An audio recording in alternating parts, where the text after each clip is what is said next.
Alors, là on arrive dans le gros. Dans le gros là, mais vraiment, ça y est. On arrive à la série que tout le monde attendait depuis le début. On va parler d'une série qui a été annoncée il n'y a pas longtemps et qui est Baki. Alors, Baki, je lisais la version anglaise, d'accord, de Baki. Donc, je vous avais parlé longtemps de la première saison. La première saison, je vous avais dit, putain, mais ce truc, c'est n'importe quoi. Je sais pas si j'ai vraiment envie de lire la suite. En tout cas, clairement, c'est pas un truc que j'ai envie d'acheter et compagnie. Et je sais pas pourquoi, mais j'ai été pris de curiosité pour la suite. Je me suis dit, mais Baki, ça reste quand même une œuvre emblématique, ça serait quand même dommage de ne pas le lire, surtout que ça se lit vite en plus, il n'y a pas beaucoup de texte dans Baki. Je repensais à la première saison et je me disais, mais quand même, cette saison, c'est quand même, enfin, il y a quand même des trucs ouf, c'est n'importe quoi, mais t'es peut-être passé en partie à côté du délire. Et en fait, j'ai attaqué la 2 il y a un moment, et la 2 j'ai dit, bon, ok, c'est un peu chelou, mais je l'ai attaqué après la 1, trop tôt. Et là, j'ai essayé de reprendre, je l'ai repris en survolant un petit peu ce que j'avais lu, et j'ai continué. Et cette partie 2 elle est juste what the fuck au possible, mais pire que la première. Et en fait, Baki, c'est ça, c'est que c'est une série, c'est comme Jojo, c'est-à-dire que soit t'aimes pas. Et ça fait partie de ces séries où quand tu passes un cap, tu trouves ça incroyable. Alors attention, je n'achèterai pas Baki, mais je trouve que ça vaut le coup de lire Baki. J'expliquerai mieux après. Mais c'est comme Jojo, c'est-à-dire que la première fois que tu lis Jojo, tu fais ouais, euh, voilà quoi, tu vois. Et en fait, quand tu commences à lire au fur et à mesure des saisons, tu comprends le délire, tu comprends des fois la débilité des situations et tout. Et des fois, tu fais non, mais arrête d'avoir ce cerveau très cartésien, réfléchis pas en fait. Juste kiffe ta lecture, prends ce qu'on te donne, mange le popcorn à tous les goûts et vas-y, lis et fais-toi plaisir. Et en fait, c'est un peu ça en fait que je retrouve là en lisant Baki, en mode pose ton cerveau et juste lis. Et donc, je me suis éclaté à lire cette saison 2. Mais vraiment, j'étais là, oh, c'est cool, vas-y. Et je l'ai lu assez vite. Alors, il faut savoir que c'est paru dans le Weekly Shonen Champion en 99. euh, et ça comprend des arcs. Et c'est là où j'ai compris qu'en fait, Baki, tout était lié. C'est-à-dire qu'au début, je comprenais pas trop le délire, parce qu'à la fin de la saison 1, il se passe rien de spécial, et donc coup, ça s'appelle Nouvelle Série, mais en fait, c'est juste un nom commercial, quoi. C'est-à-dire que c'est tout à fait le volume, je sais plus combien de tomes dans le premier, mais c'est le volume 43, 44, 45, c'est la suite, en fait. C'est juste qu'il redonne un nom pour, histoire de relancer le truc. Et donc, dans le premier, il y avait deux gros arcs, je crois, c'est-à-dire tout le passé de Baki, et ensuite, il y avait le tournoi.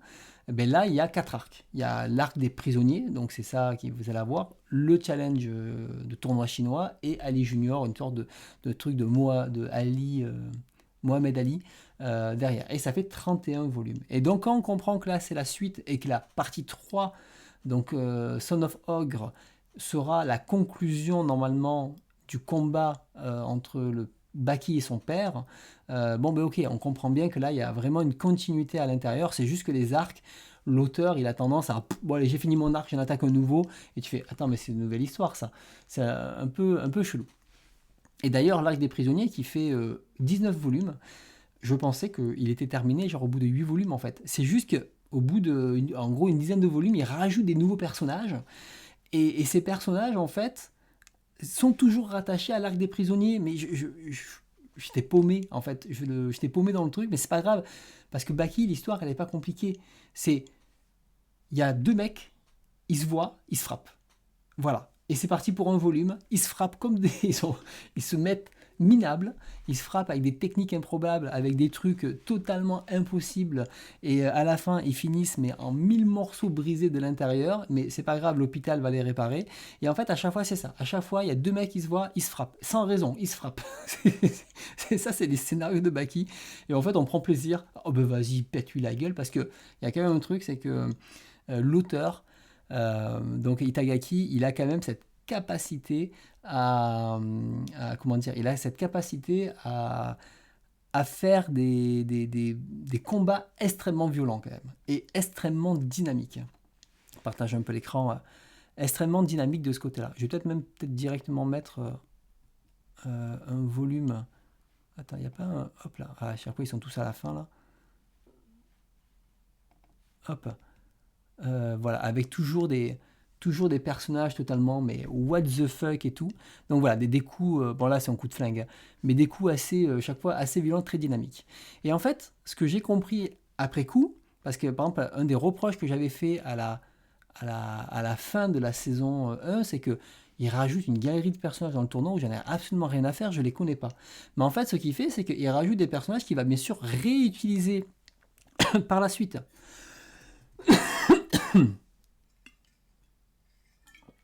Typiquement, dans celui-là, il y en a un qui s'appelle Biscuit Oliva, une sorte d'énorme black ultra baraqué qui compte sur ses muscles. Il vit dans une prison et en fait on le voit dans la partie 3 que j'ai commencé déjà. Donc, et donc on s'attache en fait un peu aux personnages, on s'attache à ces personnages-là et c'est là où Baki prend tout son sens, quoi. Oui, tous ceux-là, ils sont tous à la fin. Voilà, on a...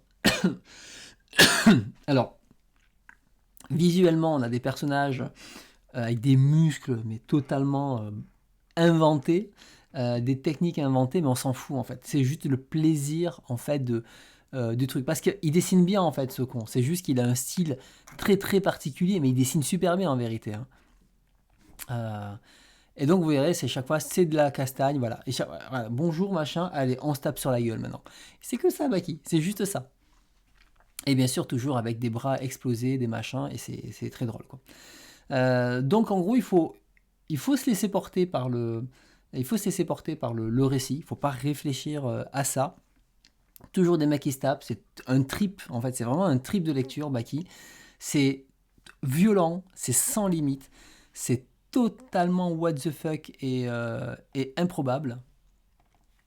Mais en fait, on s'en fout. Voilà, ça, c'est Biscuit Oliva avec tonne de muscles. Il a déchiré l'autre par terre totalement plié. C'est n'importe quoi et en fait, c'est très drôle à lire, en fait. C'est ça qui me plaît beaucoup.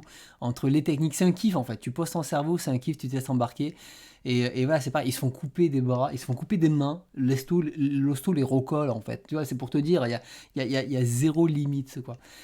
Et il y a aussi beaucoup de références comment ça s'appelle des personnages célèbres, notamment, vous verrez dans la partie 3, il y a Che Guevara, alors je sais plus à qui il fait référence là, mais dans le tout dernier volume, on a Mohamed Ali, en fait, ou moi son fils spirituel, voilà, Ali, Mohamed Ali Junior, et Mohamed Ali, ouais, donc c'est vraiment très... il se fait défoncer tout le temps. Alors, il faut savoir aussi que c'est tellement what the fuck que, genre, Baki, il faut savoir que le volume 15, il va se passer un truc avec la meuf de Baki, et Baki, tous les deux, ont consommé.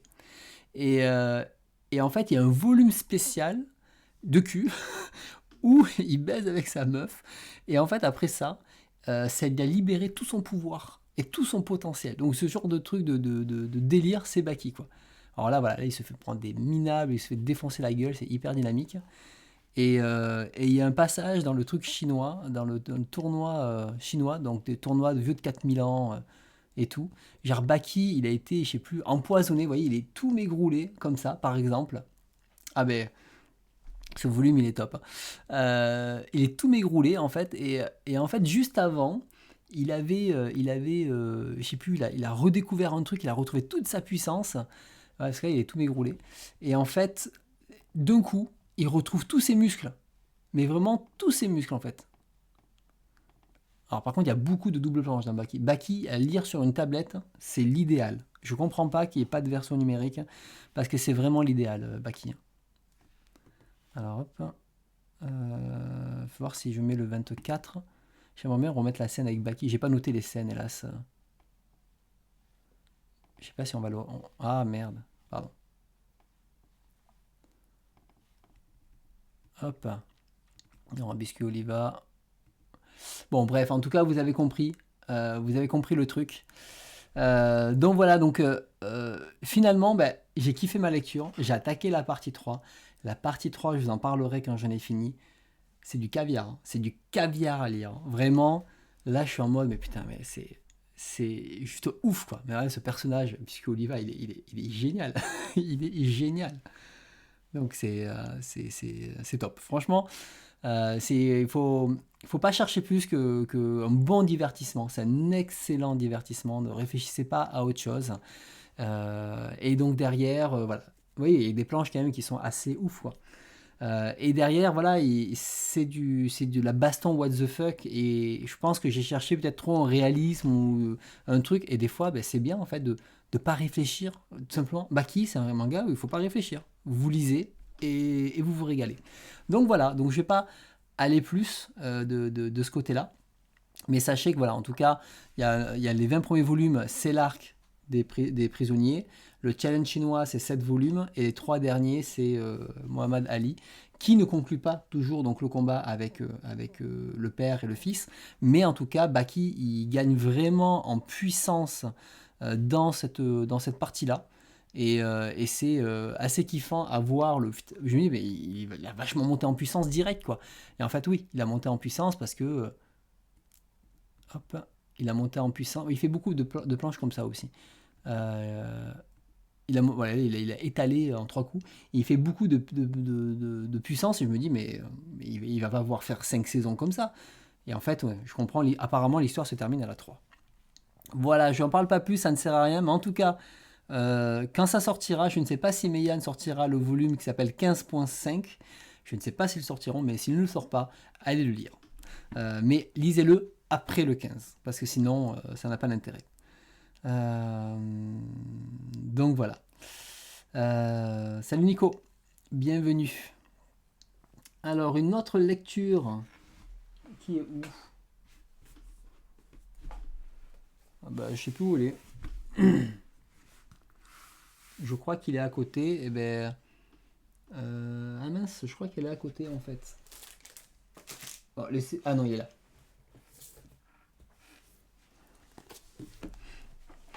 Alors, une autre lecture qui était sympathique, qui m'a pas transcendé, mais qui était sympathique, c'est Nous les contacter. Qui a lu Nous les contacter, qui est sorti chez Noévé. Je l'ai pris parce que c'était un one-shot. Il avait un dessin assez particulier. Et en plus, bon, il y avait une recommandation moto à Gyo. Je me suis dit, ah ben quand même, ça peut valoir le coup. Et en gros, on suit l'histoire de Kanae, qui est une employée de bureau un peu désabusée, qui se fait, mais totalement, c'est la première page, hein, totalement moquée par son patron, les gens, etc. Beaucoup de critiques un peu gratuites sur son physique ou ses capacités. Et en fait, elle va rencontrer un ami qui est totalement perché et qui a pour but. D'ailleurs, au début, elle croit que c'est un stalker, un ami du lycée ou un truc comme ça. Et en fait, son but, lui, c'est construire une fusée pour envoyer un film dans l'espace pour les extraterrestres. Et donc, si le projet au début, elle trouve ça ridicule, eh ben, en fait, elle va s'impliquer à l'intérieur et ça va la sortir un petit peu de son quotidien et lui donner une sorte d'objectif. Et ensemble, eh bien, ils vont aller assez loin dans leur délire. Et qui est bien sûr totalement interdit.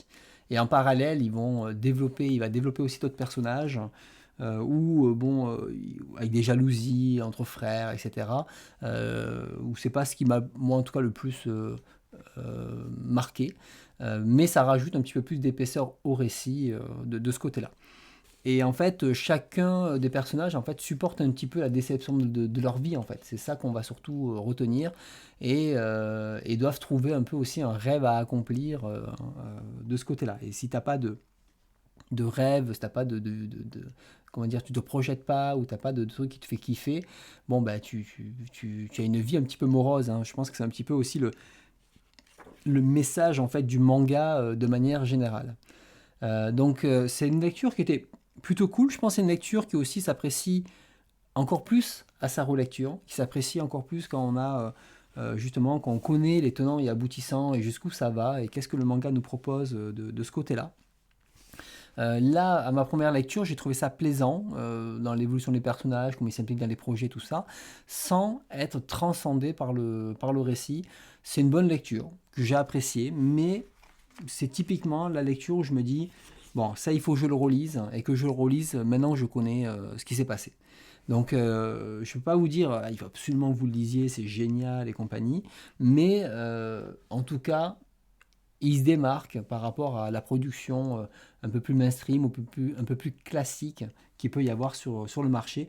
Donc, rien que pour ça, ça peut valoir le coup de s'y intéresser. Et puis, c'est des personnages qui sont quand même très entiers dans ce qu'ils font quand ils sont investis. Donc voilà, donc une lecture sympathique que je vous recommanderais quand même si j'ai pas été transcendé et même si c'est pas le manga qui m'a absolument marqué aujourd'hui, quoi.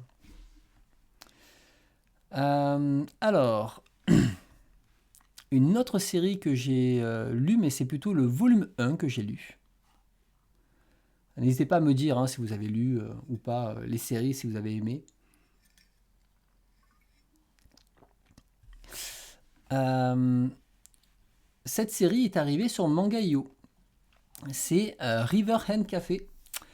River End Café, donc le premier volume, puisque j'en avais parlé dans les news, il m'intriguait ce livre. Et sauf que, bon, ben, c'est toujours pareil, les séries, même là aujourd'hui, je freine des pieds, même quand ça fait que 10 volumes, parce que je suis en train de pousser mes mangas derrière. Enfin voilà, fallait vraiment que je fasse un gros tri de vente et compagnie. Et en plus, c'est souvent des séries, j'apprécie beaucoup de les lire une fois, mais, ou même je peux les relire plus tard, c'est pas un problème, mais je suis moins dans le but de posséder tous les objets. Je préfère les réserver vraiment à des collections particulières et de pas comment dire et de pas acheter systématiquement vraiment tout en physique. C'est des choses que ça me dérange pas de lire en numérique. Et typiquement, j'étais très content que ça arrive sur Manga.io et de pouvoir le lire dessus et j'ai passé un très bon moment. Donc je vais vous montrer plutôt le premier chapitre de ce côté-là. Euh, alors, donc ça se passe dans une petite ville de bord de mer, je crois, je sais plus. Mais en gros, on va suivre une fille qui a pas mal de problèmes d'AJME à l'école. Hop là. Voilà. Hop. Attendez, j'ai ma barre là qui est au milieu. Voilà. Un peu d'AJME où elle va du coup avoir quelques soucis et elle va rencontrer une sorte de mec un peu vagabond en qui elle n'a pas du tout confiance, mais qui va la protéger. Donc à l'école, elle subit les brimades, hein, clairement, des gens. Hop là. Je passe. Donc elle subit les brimades et puis finalement elle va se retrouver à le revoir et lui en fait il ouvre un café. Et malgré elle, elle va l'aider et en fait ils vont lui, ce mec est très bourru, hein, il écoute même pas ce qu'il dit, c'est écoute, va me faire ça, fais ça, et en fait, elle reste et compagnie. Et le mec est très direct quand il lui parle.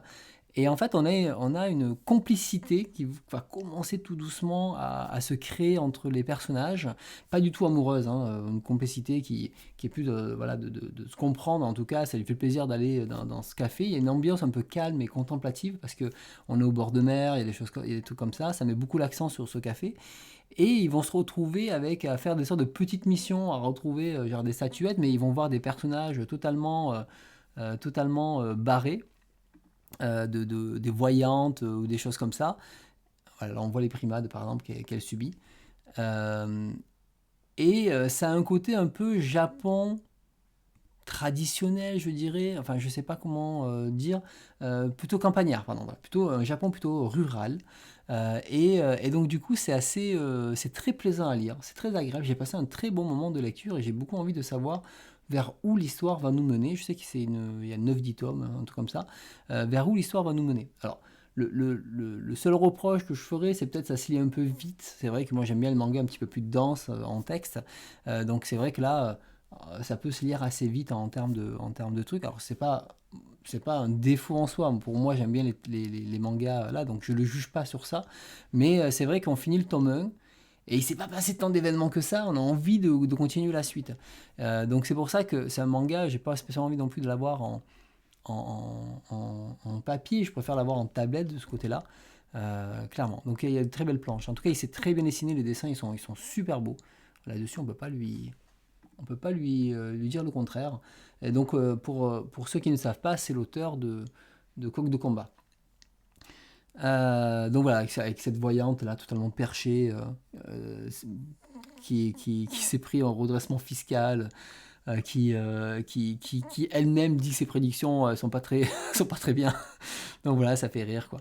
Et là, en fait, on commence à rentrer un petit peu dans les sortes de légendes locales, parce que ça utilise beaucoup ça. Et c'est ça qui est plaisant, parce qu'on a vraiment ce Japon très vrai, avec voilà, les légendes sur place, les temples, etc. Et ça rajoute un côté un peu de mysticisme dans le récit, et je trouvais ça assez cool. Donc, pas plus à dire sur ce volume 1, parce que ça reste un volume 1, mais c'est quand même très très sympa à lire et à découvrir. Donc n'hésitez pas à le découvrir soit sur Mangaio, soit vous procurer le tome 1 si ça a attiré votre curiosité. Je crois que c'est tout sur ça. Voilà, donc voilà, toi tu as bien aimé effectivement, volume 2, voir où ça va nous mener, Boris. Ok. Et merci Zeno pour ton petit retour sur nous les contacter. Mais je propose de passer maintenant, c'est les 2 derniers titres que j'ai lus. On a celui-ci qui est Présence de corps étrangers. Donc ça sort fin mai, je crois, un truc comme ça. Donc du Kago. Alors je ne sais pas pourquoi. Le dernier qui est sorti, c'est celui-ci. Ville et infrastructure, et je l'ai lu et j'ai aucun souvenir du truc. Le seul truc que je me rappelle, c'est que j'étais pas dedans. Je sais plus si j'en avais parlé sur la chaîne ou pas, mais j'avais été un peu déçu de ma lecture. En tout cas, il ne m'avait pas marqué. Je dis c'est bizarre, il a tout du what the fuck. Et en fait, quand je le refeuillette ce livre, je ne me rappelle de rien en fait. Donc je me pose la question si je l'ai vraiment lu ou pas en fait. Donc du coup, je vais me le relire. Donc soit je l'ai enchaîné dans des trucs et je l'ai lu comme ça et puis je suis passé à autre chose. Et finalement, je l'ai lu trop vite. Alors que dans la manière de raconter les histoires, c'est la même chose. C'est plein de petites histoires courtes. Je sais pas si on a... Voilà. On a toutes les histoires. Vous voyez, c'est des petites histoires. À chaque fois, ça dure pas longtemps. Alors, je peux pas vous montrer toutes les images. C'est Kago. On va avoir un Kago que j'adore, en fait. Un Kago qui est trash, qui est comique, en fait. J'essaie de trouver des... Voilà, c'est là je peux montrer cette image. Voilà, je cache certains passages. Qui est comique, en fait, qui chaque fois prend un concept, l'étire à mort et en fait n'importe quoi, ça en devient totalement absurde. Et en fait, ça devient un manga de comique. Et c'est de l'Eroguro comique et c'est très drôle. Et à chaque fois, avec un retournement de situation à la fin, plus ou moins bien inspiré, avec un petit peu d'horreur et de gore à chaque fois. Des fois, il y a des petits concepts aussi d'une page. Et en fait, je me suis régalé à lire celui-ci. C'est pour ça qu'il faut que je relise ville et infrastructure, parce que j'ai peut-être pas accroché au concept de la ville, mais présence de corps étrangers, où là on est vraiment avec le corps des personnes, où là il les découpe dans tous les sens. Genre, à un moment, voilà, elle colle ça part en délire, genre cette histoire. Genre à un moment, elle est avec son petit ami ou je sais plus quoi. Il a un grain de riz sur la joue et elle trouve ça génial. Donc du coup, elle l'enferme, elle lui colle du grain de riz, mais elle lui colle dessus et elle lui arrache un par un. Donc ouais, et jusqu'à lui coller sur son œil, à lui arracher l'œil et tout. Et c'est ce genre d'histoire, voilà, un peu dégueu comme ça. On retrouve les Roguro et dans d'autres, c'est beaucoup plus comique. Et voilà. Par contre, bon, c'est là 18 plus minimum. Hein. Il y a beaucoup de scènes de cul, de viol, de machin, tout ce que tu veux, mais de manière absurde en fait. Hein. C'est surtout ça de ce côté. Un moment, oh là là. Genre un moment, voilà, ils prennent le prépuce, le prépuce et en fait ça fait un anneau en fait, tu vois, de trucs comme ça. Enfin, c'est juste n'importe quoi. Les histoires, il y a des histoires qui sont assez traumatisantes dedans. Mais franchement, j'ai beaucoup aimé. Ça va un peu dans l'idée de la grande invasion mongole. J'essaie de trouver des images, je peux vous montrer. La grande invasion mongole, mais en histoire ultra courte. Donc je peux que vous le recommander si vous avez envie de lire du Kago, de l'Eroguro et se retrouver ce côté un peu Carnet de massacre. Voilà, Carnet de massacre où on a un côté totalement absurde dans les situations où on rigole beaucoup. Alors maintenant, quand je lis ça, je suis plus en mode ah machin tout ça parce que je pense que je suis habitué.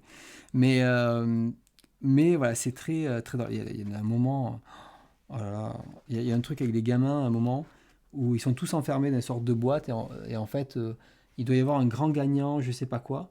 Et en fait, c'est tous des trucs de torture, mais c'est à la fois malsain, c'est, c'est, c'est très drôle à lire, quoi. Donc voilà, donc je peux que vous recommander.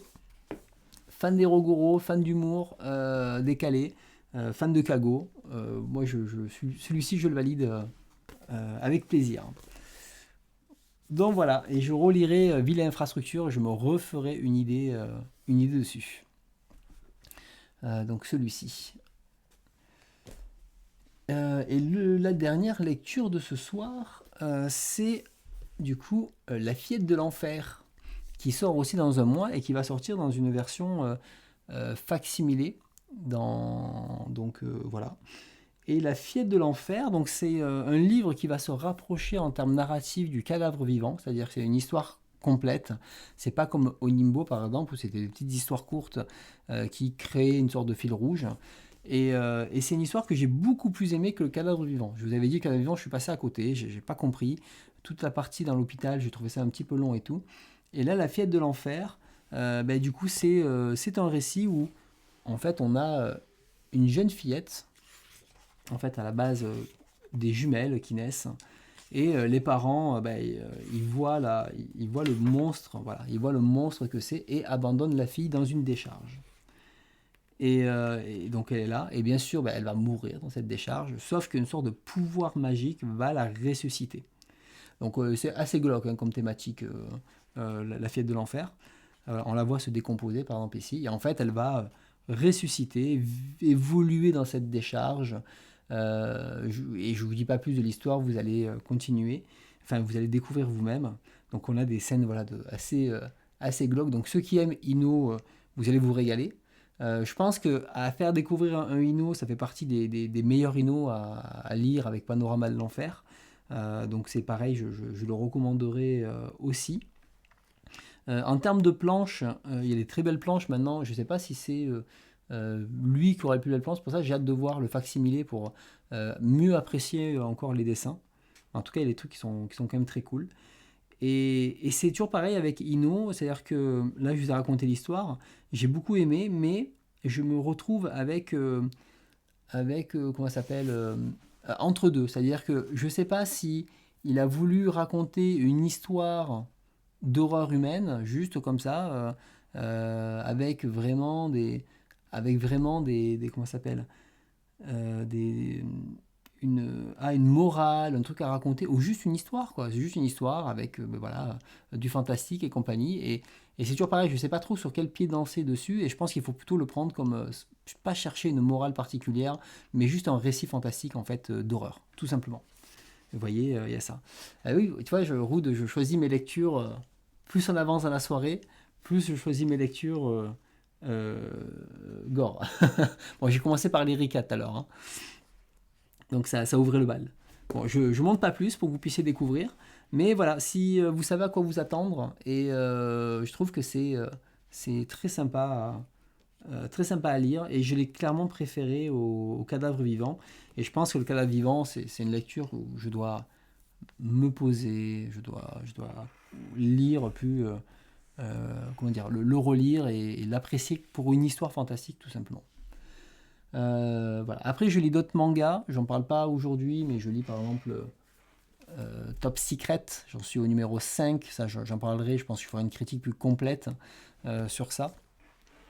Donc voilà. Et puis, je lis d'autres titres aussi de ce côté-là. En termes d'achat, pour finir sur les achats, mais j'ai pas beaucoup parce que tout ça, tout ça là, c'est des lectures. Hop là, partage livre.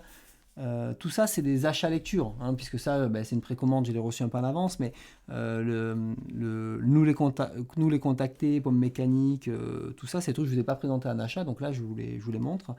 Et donc, en fait, tout ça, j'ai acheté, j'ai lu directement, et du coup, je vous en parle immédiatement.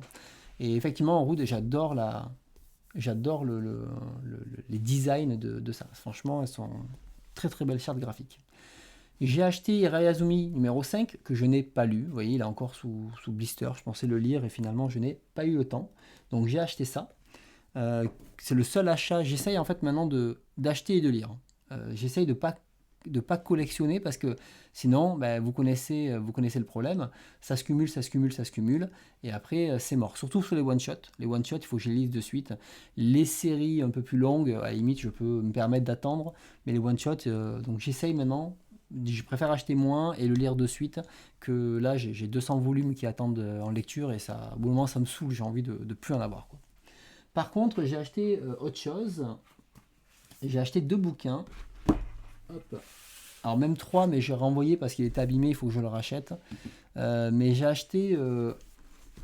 celui-là, je ne l'avais pas acheté à l'époque. Donc le livre Dragon Ball, vous savez, qu'ils avaient sorti donc, chez Pix Love. Tout un livre sur Toriyama. Voilà, donc c'est que du texte, hein, mais qui est très beau de ce côté-là. Donc apparemment, c'est un des mieux sur Toriyama. Ça fait longtemps que je l'ai acheté, je ne l'avais pas acheté. Puis là, bon, ben, avec le décès de l'auteur, je dis bon, avant qu'il soit en rupture, celui-ci, je vais l'acheter parce que sinon, ça va être un peu compliqué. J'ai aussi acheté ce tome-là, donc sur Rumiko Takahashi aussi. Donc comme ça, voilà, comme ça, ça sera l'occasion peut-être de découvrir encore plus sur elle le jour où je le lirai, parce que ça, c'est encore un autre truc. Hop là, oui, ça on s'en fout. Donc ça c'est encore un autre truc. Donc voilà, donc je me dis ça peut être pas mal. En fait, hop là, celui-ci je l'ai... Oula, ma gourde. L'autre je l'ai acheté neuf et celui-ci je l'avais pris d'occasion. Je l'avais trouvé un bon prix, c'est une version collector. Je dis bon allez, je vais y aller, c'est juste un fourreau en plus. Et j'ai acheté aussi le Otomo qui a été écrit par Ludovic Gottini, je crois. Et sauf qu'il était un peu abîmé, donc je l'ai renvoyé et il faut que je le rachète en fait. Mais j'ai acheté le Otomo, le gros pavé là, de ce côté-là. Après, j'ai aussi bien sûr acheté ça. Enfin, hop, j'en parle rarement, mais ça fait partie aussi des achats.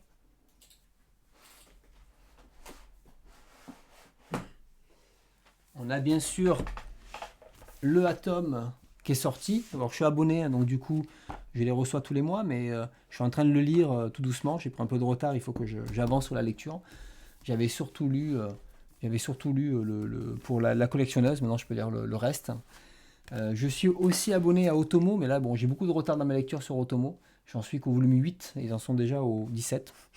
Donc voilà, et donc j'aime bien Otomo, puisque Otomo parle pas que de manga, parle aussi de culture japonaise et de films, enfin tout ça. Et je trouve ça hyper intéressant parce que ça m'ouvre aussi à d'autres trucs. Des fois, je fais des liens entre certains trucs et ça permet d'élargir aussi sa culture de ce côté-là. On peut faire des reproches dans la manière dont c'est écrit ou la manière de... On sent que c'est des mecs qui sont derrière quand même souvent. Mais je trouve que c'est intéressant. Là, j'en suis justement au volume 7 et 8 et j'en suis dans le grand dossier Chevalier du Zodiaque, qui est plutôt pas mal. Même s'il est très centré sur l'animé, il est plutôt pas mal. Et je me suis abonné, ça y est, au Animeland. Donc j'ai reçu le dernier avec Berserk. Alors j'ai pas encore lu un seul Animeland, ça me fait des lectures pour ma retraite. Mais ils font voilà tout la dark fantasy et un truc sur Berserk. Et je me suis dit bon allez, on va s'abonner parce qu'il y a un vrai boulot cette fois, une vraie démarche de dossier. Et ça serait vraiment dommage de ne pas soutenir parce que là Animeland clairement c'est le bon bout quoi. C'est le bon bout et c'est exactement ce qu'on cherche aujourd'hui. C'est pas un magazine qui survole les sujets et donc qui prennent le temps justement de détailler tout ça. Vous voyez, avec des frises et des choses comme ça, c'est génial quoi. Donc si vous n'avez pas acheté ou pas abonné, moi je vous conseille vraiment de le faire, ça vaut vraiment le coup, c'est très détaillé. Celui sur Akira, j'ai feuilleté, il est vraiment top. Et Ghibli, il est plutôt pas mal aussi, donc il y a ça. Donc là, c'est mes derniers achats, je les compte dedans. Et un dernier, alors ça c'est un cadeau, c'est pas un achat, mais j'ai des amis qui sont allés au Japon et qui m'ont ramené une relique des années 60, qui est une édition d'Astro Boy de l'époque. Hop là. Vous voyez, donc à l'époque c'était du hardcover, comme vous pouvez voir. Donc voilà. Et cette édition qui est vraiment de l'époque, on a regardé, on a tout traduit et tout, avec le logo Mushi Productions ici. Du coup c'est très cool puisque c'est le 6e volume d'Astro Boy sur le 12e des œuvres complètes de Tezuka. Donc ça c'était tel que c'était nommé à l'époque. Alors c'est un livre qui a bien vieilli, hein, que vous pouvez voir. Mais on a des pages semi-couleurs, des pages rouges. On a des trucs... hop là, je vais tourner la caméra. Voilà, comme ça je peux le poser un peu sur le côté. Des trucs assez cool, que bien sûr d'Astro Boy. Alors je me suis pas amusé à chercher les histoires et compagnie, mais je trouvais le cadeau super. J'étais super content d'avoir ce livre. Il fera très très beau dans la collection. Donc voilà, là, livre des... Donc il est pas long, il fait 120 pages ce livre, malgré la taille. Et il date de 1960, je sais plus combien. Donc voilà, ça date de cette époque-là. Et d'ailleurs, dessus, là, il y avait... en japonais, il y a écrit édition originale sur ça. Donc c'est très très cool, quoi.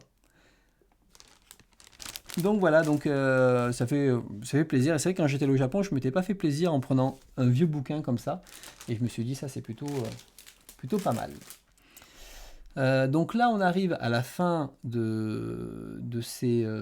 lectures et achats. Donc ça a duré pas mal de temps, hein. J'espère que ça vous a plu. Il y a peut-être des chances que je les coupe en deux ce mois-ci. Ne soyez pas surpris parce que c'est vrai que une heure, je vois que les vidéos d'une heure, c'est toujours un peu plus compliqué. Mais si je fais 2 vidéos d'une demi-heure, ça peut bien passer. Donc j'espère que ça vous a plu, ça vous a donné envie de lire, en tout cas des livres. Et avant de se quitter,